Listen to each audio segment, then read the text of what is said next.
Hello YouTube, WittyButter here, and we are back in Pokémon Flora Sky. This episode we're going to be getting through a bunch of stuff, as always. But first things first, we're going to visit this household. Not that we don't want to speak to him, he's not interesting. But the girl in this room, the kitchen, make of that what you will, talks about natures. Natures are important because I've been trying to find a reason to speak about them, and this is good as any. But they raise one of your Pokemon's stats, such as speed, by up to 10%. But whilst raising a stat such as speed, it also lowers another stat, such as attack. Yeah, so it's got its ups and downs, and the metagame is all about getting the right nature on Pokemon and stuff. And there are also some neutral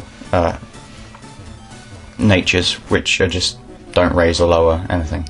The guy in the house before this one gave us rest, puts you to sleep for 2 turns, heals you fully, which is good.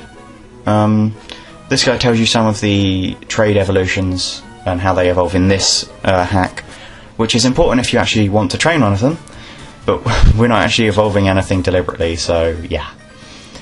I don't explore the beach as much as you would expect, for 2 reasons. One, because these trainers are all kind of boring. They all pretty much have Wingull, and that's it. With the odd exception with, like, Machoke or something. Well, not Machoke. Sorry, Machop. Machop, there we go, yeah. Yeah. So... the other reason is pretty much because we don't want to battle every single trainer.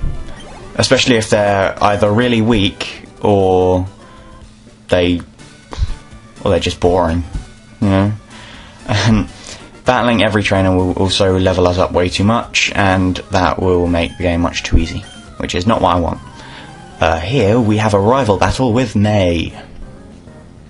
A lot bluer than I remember. Probably just me. Natu, psychic flying type. Quite good, I think, yeah. Not massively popular, but hey, I did try Crunch in my practice runs, and it didn't actually kill it in one shot, despite being super effective, and that worries me, because it tells me that now Crunch is becoming almost useless, and I have to sort that out somehow, replace it with something. I haven't decided what yet.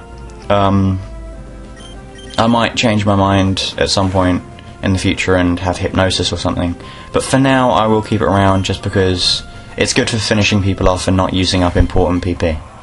And PP is quite important when you're doing a solo run. The PP element also makes it more challenging as well, because you have to actually think about what you're going to do in a match, instead of just using whatever you can and doing as much damage as possible at once. You actually have to think about the future of the battle as well as the present.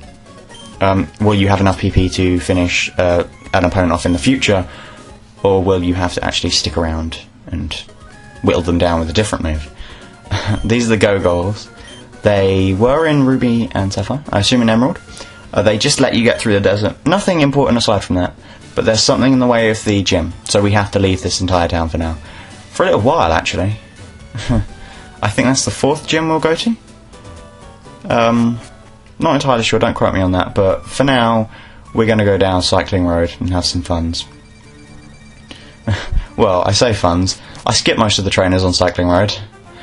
Pretty much the same reasons I skip trainers on the beach. 1, they're boring, they will have Magnemites. And 2, I don't want too much experience on Pamela, because I don't want her to be over-leveled and blitz every single thing. I want a little bit of a challenge, just a little bit, that's all I ask. It's as simple as that. But I do choose to go the long scenic route, because I wanted to show you guys the whole of the Cycling Road and how it's changed from Ruby and Sapphire, and probably Emerald. I really should play Emerald just so I know what's in it. Usual shaky type thing that you go through. You have to be on a bike. You guys know how uncomfortable I am with going on a bike in general. I'm just awful at it. I don't do too bad a job here. I battle one trainer just to show that they generally have the same Pokemon, and they do. You'll have to trust me on that. Yeah. Yeah, Magnemite. We've seen one before. I just kept it in to show that they are around here. Doesn't put much of a challenge, considering we've got Rock Smash and Pamela's a lot higher level than it. The opponent's levels go up a bit very soon, which, although it doesn't make a substantial difference in challenge, it does make a slight difference, and that's good. And I will try and sort of mellow out Pamela's levels for a little while to make things harder for me. Yeah. Going through here... Yeah, no. Yeah, there's a trainers down here. It's a double battle, but they do have a new Pokemon that we haven't seen before. Well, we have seen, but... Have we? We probably haven't, actually. I'm sorry, I recorded this the other day. Oh, yeah, there we go, Stunky. Cool. This is another example of abilities being changed because they aren't in the 3rd generation, except this time it's a 4th generation Pokemon, Stunky, having a different ability in this generation, in this hack. It has rough skin here. It's a little odd, to be honest. I don't know why they went with rough skin, because rough skin's a bit odd on a skunk. I don't know, it makes sense on the Carvana and stuff, because they're covered in scales and they're like evil fish.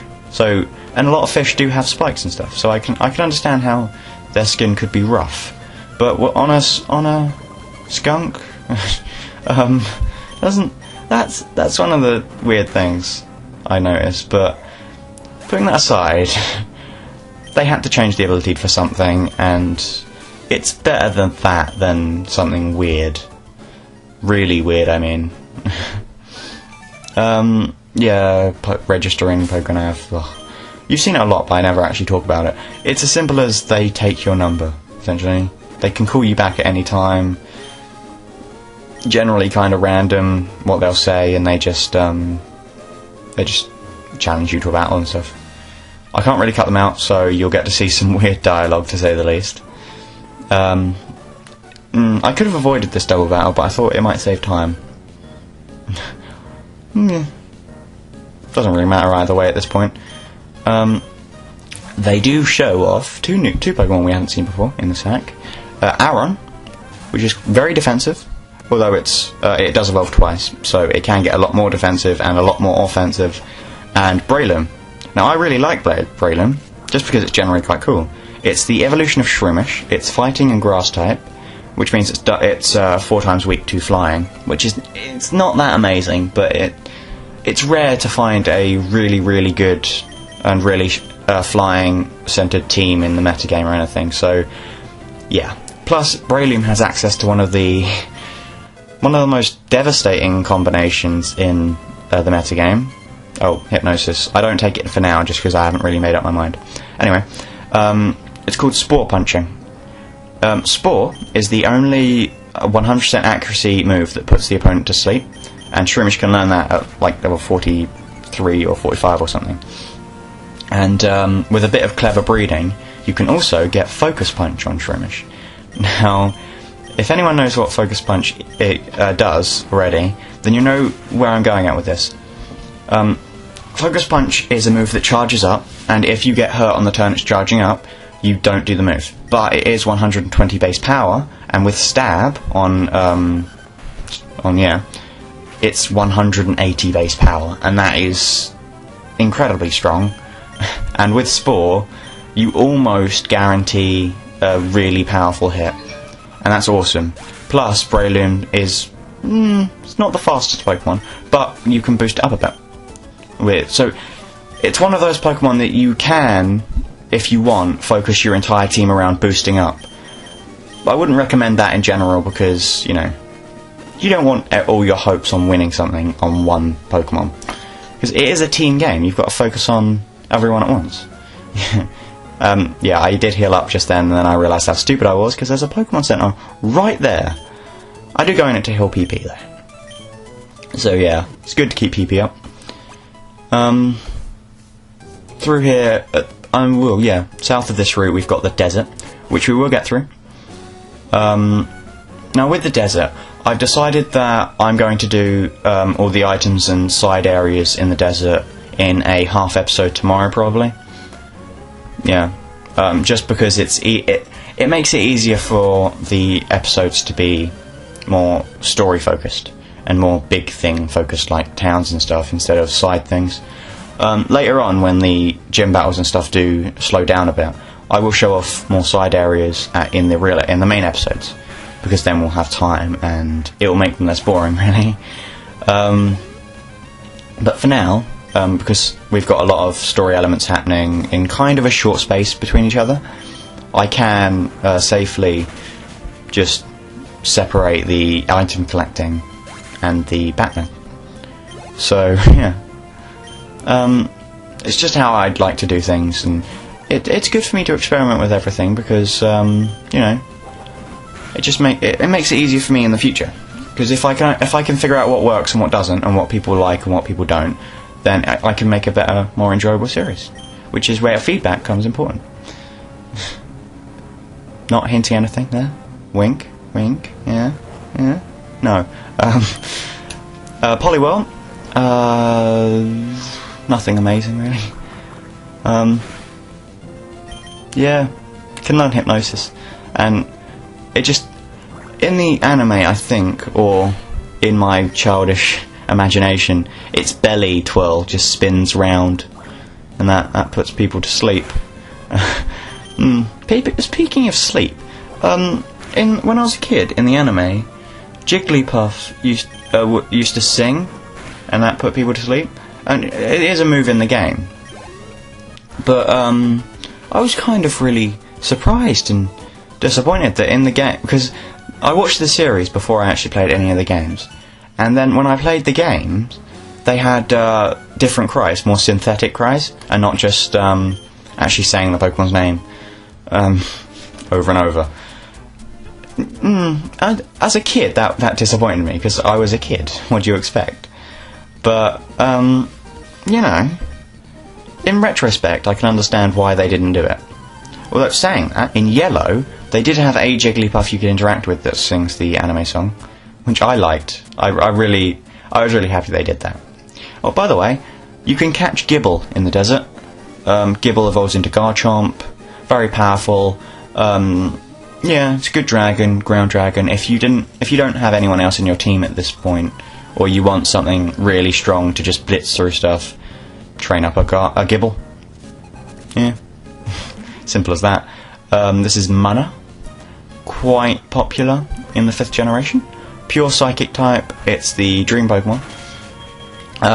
Most known for its connection with the Pokemon Dream World, which is the online thing for the internet, the computer thing for Generation 5, but there's no point in me going into it, considering even if this was Generation 5, which it kind of is, but it kind of isn't, I couldn't go onto the Dream World anyway, because this doesn't connect directly to the Wi-Fi or the internet or whatever, because it's an emulator, funnily enough. And secondly, this isn't even black or white, so why would I talk about the Dream World too much? This is Galaga. A lot of people like Gligar, so this is where you can catch one. Yeah, a lot of people like its evolution as well. Yeah. Avoiding trainers again, and this is the next episode's first story element. I'm going to be leaving it here for suspense and whatever. Next episode we'll be going to do stuff. Yay, story stuff. Adieu!